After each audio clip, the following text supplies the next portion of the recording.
हसदेव के जंगल रोवत है, सुनवर सरकार। कटत है लाखों रुखवा, उजड़त है संसार।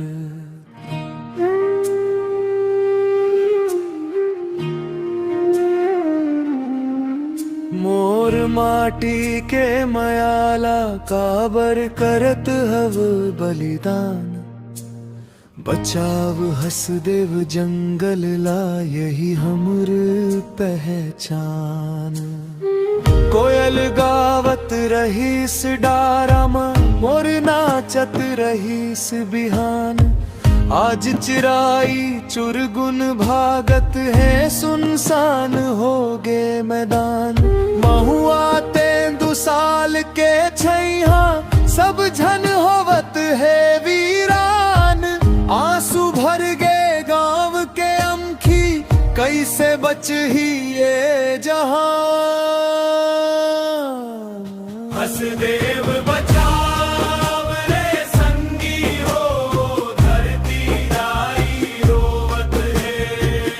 हसदेव बचाव रे संगी हो, छत्तीसगढ़ को हारत है। बचाओ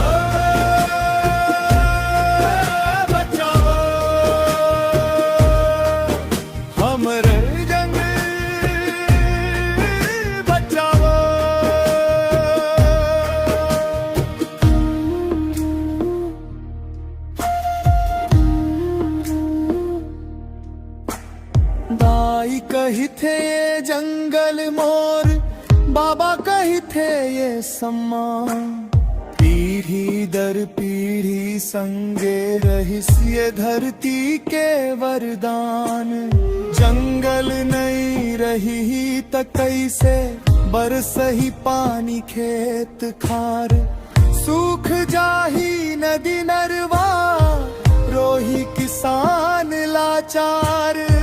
रुखवा काटे के पहली सोचव, कतक जीव के है परान। धरती दाई कर थे विनती, राखवो कर मान सम्मान। हसदेव के जंगल बचाव, यही हमर अभियान। हरियर छत्तीसगढ़ रहे, यही मोर अरमान। हसदेव बचाव अब रे संगी हो, धरती दाई रोवत है। हसदेव बचाव अब रे संगी हो, छत्तीसगढ़ को हारत है। बचाव बचाव हमर जंगल बचाव।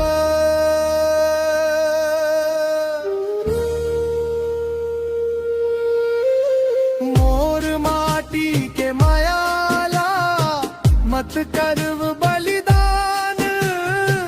बचाव